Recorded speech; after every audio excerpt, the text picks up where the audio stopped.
I'm here from the Mail. We've launched a campaign this week about respect for referees. Your photograph has featured in some of the pages in the comments from Newcastle, but I think beyond that, it's more a question of whether you feel that more can be done, whether football should address this idea of and show a little bit more respect for the referees, because it filters all the way down to the bottom of the game where referees are threatened in the parks with violence and threats. I saw the article and I saw the campaign, I saw my picture, but I took it as a compliment because I've been here 20 years and I always have supported the league, the players, the referees, and I have promoted the game always in the best possible manner.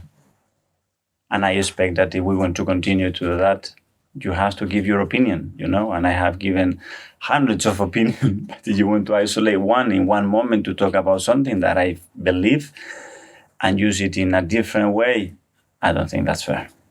I think it's less about the opinions that you give. I'm sure you're entitled to criticize and give opinions. I think it's more about the images of confrontation and aggression that we see. I'm not necessarily talking about you, but I hope players reacting to referees' decisions, managers reacting. Do you understand how that can filter down to the bottom of the game? Grassroots. But we live the game, with emotion. I react when a player scores a goal. Yeah. I react when a player gives a ball away. Yeah. I react to the physio when he wants to fly on the pitch to get treatment, and I'm saying, no, wait. We are constantly reacting. This is the game. We live a game that is passionate, and we play to win. And it has to happen, and you have to react. If not, let's sit down here on the theater, be on mute, and let's see if this league and this game is that interesting. It won't. That's what makes it special. In a very respectful way, yes, for sure. So is it impossible? What? Is it impossible to expect people to improve their behaviour, to change their behaviour? No, it is. But we have to say, what does that mean? What does that mean to improve it? Show more respect. How? To not look like it is like an onion, but we talk really superficially. We have to go to the bottom of it. What do we expect from each other? This is good. This is going to help you. I do it. If they tell me these 3 things are going to help, believe me, I will try my best to help, for sure. But we have to be detailed. Don't talk globally about one situation one day, 3 months later, because we have to go to the historics of what we all say, how we all behave. Because I can behave really good now because of it 3 years ago. I understand. Thank you. Yeah, thank you. Sam from the Telegraph? Or Gary? Gary. Just ask you, Mikel, you said you've got the observations today. Can you perhaps outline to us what they are? I can't do that. I'm sorry. Can I ask you, you said the other week that you had the support from the managers. In this period, has there been anything that they've said to you that other managers come forward and say, this has got to change, or anything that's giving you extra evidence? Yeah, I've been in contact with many of them as well to understand. They have contacted me, a lot of them. I know them, most of them, for many years, and that's good. At the end, we are in this together.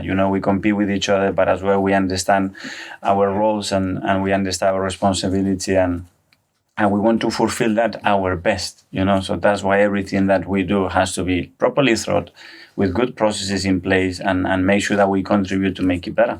As a group, have you asked for a meeting with the referees? Yeah, we do meetings sometimes, but as well individually, a lot of things happen. Can I say that Aaron's dad came out a few weeks ago in the national break and said that the smile has dropped off his face. And you're obviously quite big on the atmosphere around the place, and Aaron is a very bubbly character. When his dad says something like that about him, has it gone beyond the point where the player can then sort of, is that not going to perhaps affect his pitch? Aaron's and any player that is playing less than he wanted, that there are many, unfortunately, in a room in a dressing room of 24 players. the behavior that we demand, that we expect, is constantly to challenge and make each other better, and have always the purpose and the ability to overcome the situation and play and show with facts that you have to play, and you have to play more, and how wrong I am, and how can I help the team when it's necessary. And I don't have had all that attitude every single day since I've been here. Sam?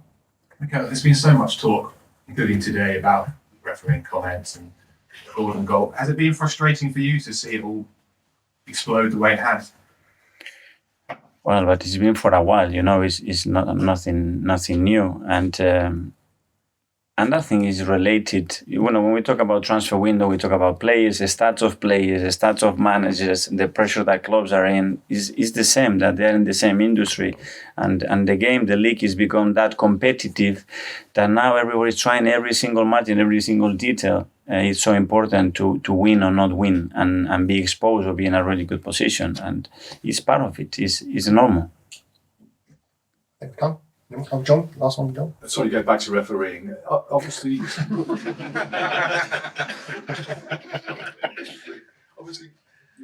FA, they make it clear what they expect from you in the future, your behaviour. Well, what do you want from the referees? What is the one thing you want referees to behave towards to you and other managers? With me? Yeah. No, I don't What do you expect. want from them?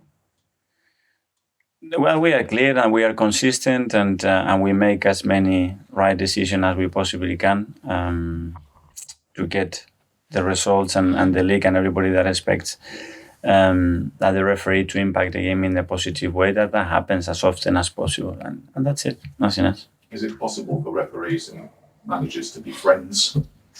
Friends. Yeah. I can be friends. You know, I know Howard for a long time. I think I have a really good relationship, honestly, with him, with many referees as well. One thing is on the day that I don't judge the human being, guys, for sure. It's like with a player. There's a human player and the player. If I put a player on the bench, I don't like him, no, or I like him and I play him more. It's not about that.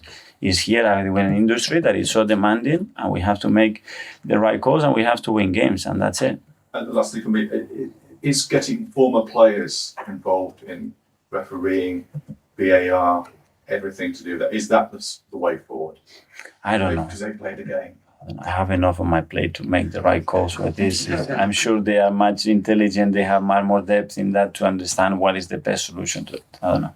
Okay, Jordan, finally, yeah, thanks. Mikel, with the way Brentford play, it's perhaps clear that they're going to target Aaron. They're going to put a lot of balls in the box, trying to put him under pressure. Have you prepared for that? Is he ready for that sort of game? Well, it's the way of playing, you know. It's the attack with a lot of numbers in the boxes. We know the threat there on set plays, on direct play, when you allow the spaces to run what they can do. You know, threats can come from different ways. They're a good side, extremely well coached, and they're a real threat in the opponent's box. Like everything, we will try to minimize their strength and highlight their weaknesses. That's what we try to do. I mean, he hasn't played a Premier League game since September the 3rd.